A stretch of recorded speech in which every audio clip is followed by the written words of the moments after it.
the way. That hoe in the way. Hold on, them hoes gonna stay on the ass side of the town in Montgomery and got a desk to keep on writing motherfucking status about me. Bitch, y'all hoes live like Mexicans in 2 bedrooms. In a 2 bedroom. Leave me the fuck alone. Leave me the fuck alone. Get you some money. That nigga can't be getting you no money because you always talking about me. Typing about me. Everything you saying is about me. These words, spoken with a chilling, defiant confidence into a smartphone camera by 32-year-old Erica Reese, were not just a heated rant in a private moment. They were a public declaration of war broadcast to the world. If you are new to this channel, please like, share, and subscribe. In the digital age, where every grievance can be amplified by a Go Live button, Erica Reese chose a Saturday in the spring of 2022 to tell her audience exactly what she planned to do to her rival, Karina Davis. She spoke directly to the camera, claiming she was by myself with that big old pistol, and warning Davis that if their paths crossed, the outcome would be fatal. Little did the hundreds of viewers realize that they were watching the prologue to a tragedy that would shatter multiple families and leave a Montgomery, Alabama, neighborhood scarred by gunfire. What began as a rivalry over a man and escalated through months of social media, typing, and shade ended not in a victory for either woman, but in a storm of bullets on East Patton Avenue that left Erica Reese dead and Karina Davis facing a lifetime of consequences. To understand the sheer weight of what happened on May 1, 2022, one must look at the toxic ecosystem of social media that fueled the fire between these two women.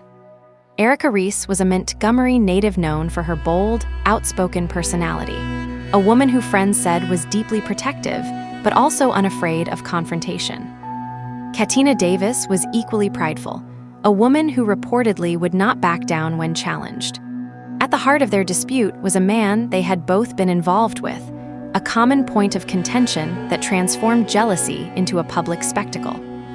In Montgomery, a city already grappling with the pressures of crime and modern conflict, social media had become the new battleground. For weeks, the two women traded insults online, with friends carrying screenshots and messages back and forth like digital ammunition. Neither woman was willing to be the one to retreat. In their world, backing down was seen as a loss of pride, a surrender that neither could stomach. The tension reached a breaking point about a month before the shooting when Erica took to Facebook Live to air her grievances in a stream of consciousness that was as petty as it was dangerous. During the broadcast, she mocked Davis's living situation, claiming she lived like Mexicans in a 2-bedroom, and insulted her appearance, telling her to go clean up with your nasty ass and ridiculing her $40 ass hairdo. But the insults quickly turned into explicit threats. Erica claimed that people were throwing shade and typing about me, and she wanted Karina to know that she was prepared for a physical confrontation. "You going to see me by myself with that big old pistol," she vowed, reinforcing the idea that she didn't need combat or backup to handle her business.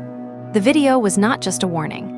It was a challenge that removed any possibility of a private resolution.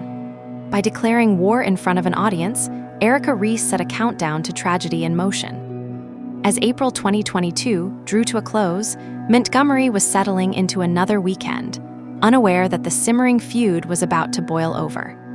On the night of April 30, Karina Davis was at a local club in Montgomery with her boyfriend, the very man at the center of the dispute. When Erica Reese learned where they were, she didn't ignore the information. She headed straight to the location. According to witness accounts that would later haunt the investigation, Erica didn't go inside the club, but instead waited in the parking lot for approximately 45 minutes. This period of waiting became a central point of debate. Was she waiting to talk, or was she lying in wait for an ambush? Inside the club, word began to spread that Erica was outside.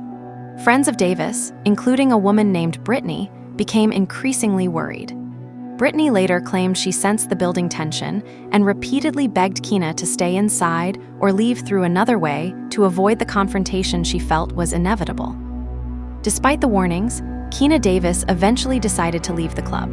She walked toward the parking lot on East Patton Avenue with her boyfriend and a small group of friends who stayed close, fearing what might happen once they reached the exit. As they emerged, the two women finally came face to face, moving the conflict from the digital realm of Facebook to the physical reality of a dark parking lot.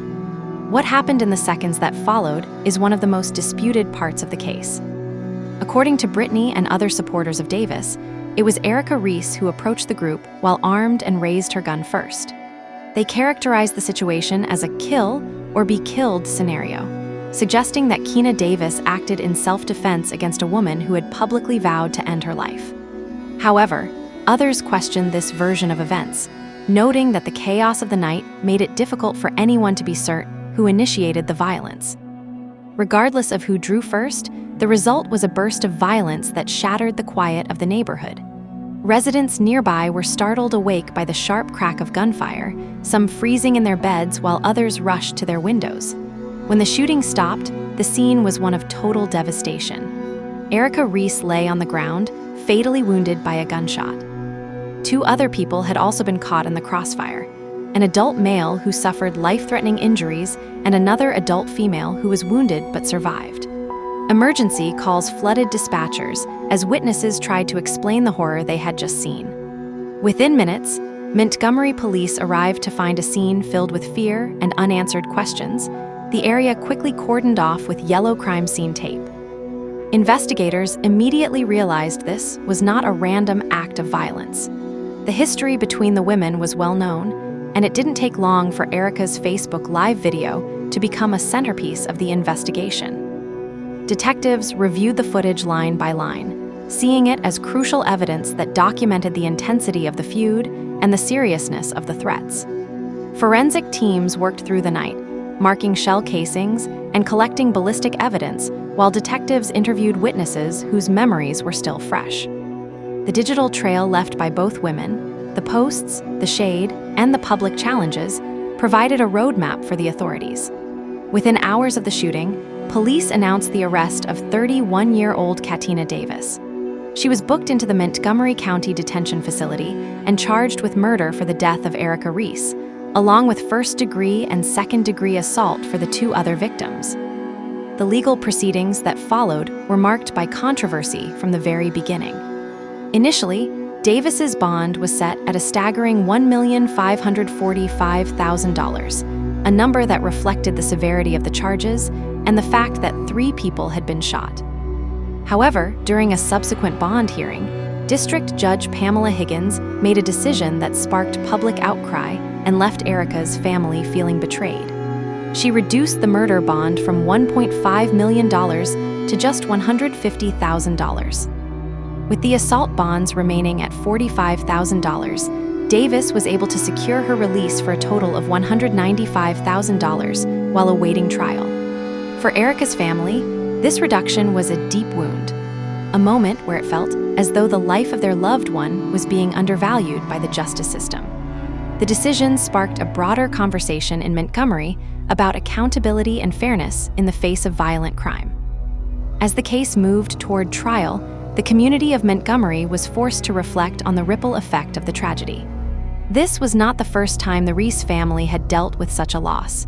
Years earlier, friends and neighbors had gathered for a vigil for Eric Reese, who had been shot and killed at his apartment complex.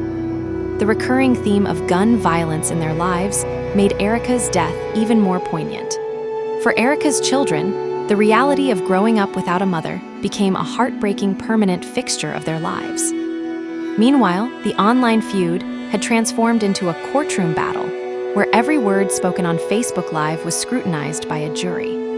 During the trial, the prosecution argued that Davis's actions were a deliberate escalation of the feud, while the defense maintained a narrative of doubt, questioning the reliability of witnesses in the chaos of the parking lot and suggesting the confrontation was not as one-sided as it seemed. One of the most haunting moments of the trial occurred when Erica's final Facebook Live recording was replayed for the jury.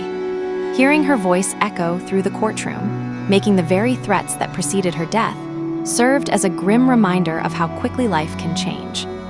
The prosecution used the video to show the seriousness of the animosity, while the defense argued that heated words do not necessarily prove who pulled the trigger. Throughout the proceedings, Karina Davis never publicly confessed to the murder. There was no official statement from law enforcement suggesting she had admitted to any criminal wrongdoing. The final decision rested entirely on the evidence and the testimony of those who were present on East Patton Avenue. Ultimately, the jury reached a verdict. Katina Davis was found guilty of murder and assault. For Erica's family, the verdict provided a measure of justice, though they noted that no sentence would ever bring her back. Davis was led out of the courtroom in shackles, her once vibrant public persona replaced by the reality of a life behind bars. The judge spoke of a reckless disregard for human life and the dangers of allowing anger to dictate one's actions. The sentencing solidified the weight of the tragedy, serving as a closing chapter to a legal battle, but the emotional scars on the community remained. Please like, share, and subscribe if you watched to the end.